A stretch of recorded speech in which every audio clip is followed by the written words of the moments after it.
예레미야 50장 1절에서 16절까지 말씀입니다. 오늘 본문 말씀은 바벨론에 대한 심판에 대한 예언의 말씀을 담고 있습니다.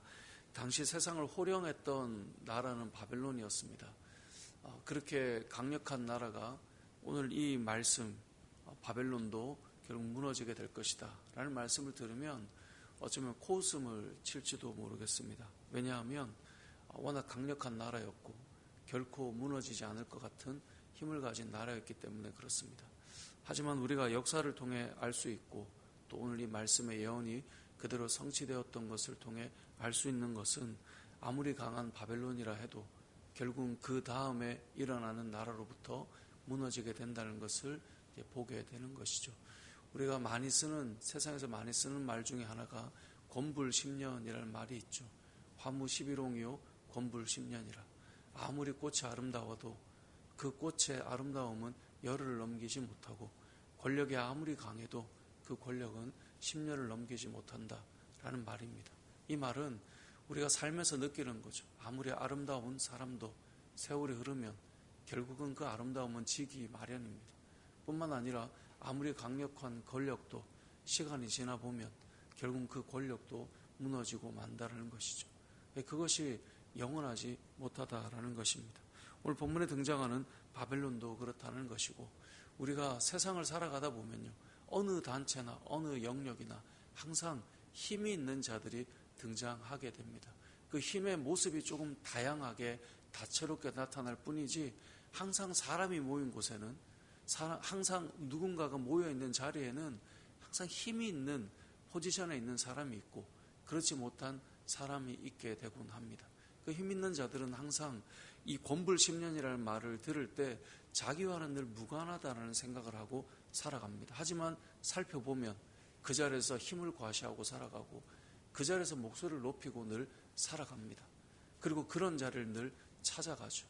자기보다 더 힘 있는 자리에서는 아무 말 못하지만 그렇지 않은 곳에서 힘을 과시하고 드러내는 삶을 살아가는 것이 세상이 살아가는 삶의 모습이고 방식들입니다. 그런데 성경은 늘 우리에게 말합니다. 그것은 그리 오래가지 못한다는 것. 그것이 무너졌을 때 그들을 돌아보는 자가 없고 그것이 무너졌을 때 그들을 찾는 자들이 없는 것이 그 인생을 살아갔던 방식이겠죠. 결국은 무너지고 사라질 때가 다 온다라는 거예요. 이것을 우리는 항상 정치와 세상의 눈으로만 늘 생각하는데 모이는 모든 자리들을 보면요. 어떤 힘의 불균형들이 늘 있는 것이 사람들의 모임이고 내가 이 정도면 이만큼 목소리 낼 수 있지 라고 착각하는 사람들이 늘 어디에나 있기 마련이라는 거죠. 그런데 성경은 늘 이야기합니다. 바벨론처럼 강해 보여도 결국 무너지게 되고 더 강한 자들이 나올 때, 더 인정받고 칭찬받는 자들이 나올 때 그것을 불쾌하게 여기지만 결국 세상살이는 그런 일들이 나오게 됩니다. 왜냐하면 사람은 다 지나가면 힘이 빠지기 마련이고 그 힘이 빠지고 나면 더 그 힘을 유지할 수 없다는 것을 깨닫게 되는 때가 오기 때문에 그렇습니다. 오늘 본문에 등장하는 바벨론이라고 하는 나라도 마찬가지입니다. 오늘 본문 2절에 보니까 너희는 나라들 가운데 전파하라, 공포하라, 깃발을 세우라, 숨김없이 공포하여 이르라. 바벨론이 함락되고 벨이 수치를 당하며 무로닥이 부스러지며 그 신상들은 수치를 당하며 우상들은 부스러진다 하라. 바벨론이 무너지는 거예요. 저 사람 별거 아니라는 거예요.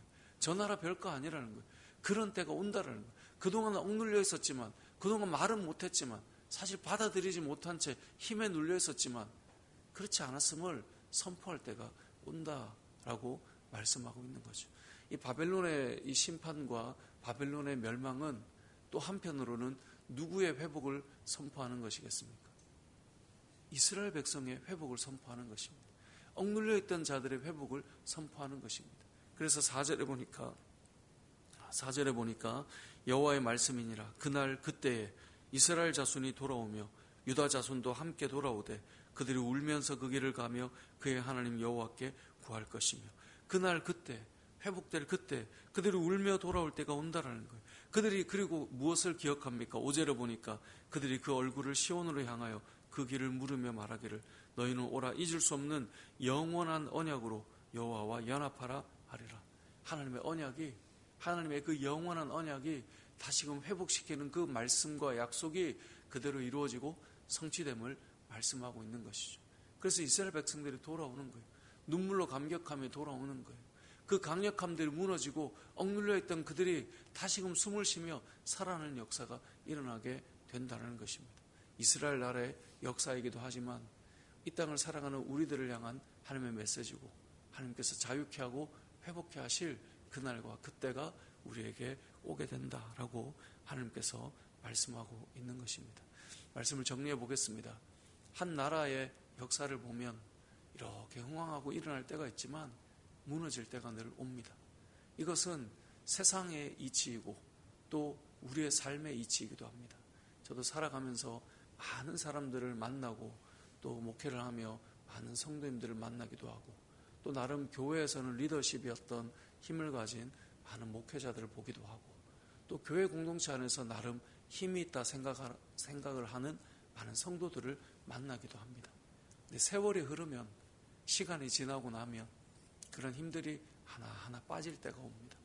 그런데 놀랍게도 예전에는 별 사람 아닌 것 같았는데 그 사람들은 마지막까지 참 영광스럽게 마무리를 짓는 사람들이 있고, 힘이 쭉 빠지고 나면 곁에 아무도 없는 사람들이 있어요.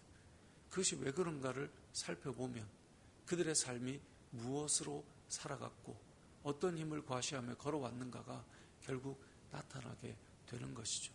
영원한 것은 없습니다. 사람이 이렇게 힘이 빠질 때가 오고 권력이 힘이 빠질 때가 오고, 그러한 때에도 여전히 그 사람의, 그 이름의, 그 나라의 영광이 흐르고 있는가, 그것을 돌아보면 우리가 이 바벨론과 또 돌아오는 이스라엘과 역사 속에 우리 개인들을 살펴볼 수 있게 되는 것인데요.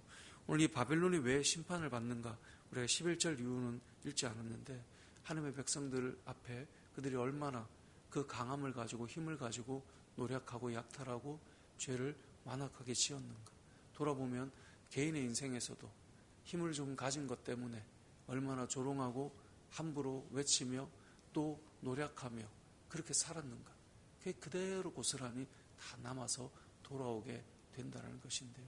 저와 여러분의 삶이 하나님 앞에서 온전한 믿음의 삶을 잘 세워가고 우리가 이 바벨론을 이방 나라를 심판하신다라는 개념으로만 해석하지 말고 우리가 앞서 다른 나라들도 우리에게 적용했던 것처럼 우리의 삶을 돌아보고 우리가 하나님 앞에서 우리의 삶을 잘 세워나갈 수 있는 그런 믿음의 삶이 되시길 주님의 이름으로 축복합니다.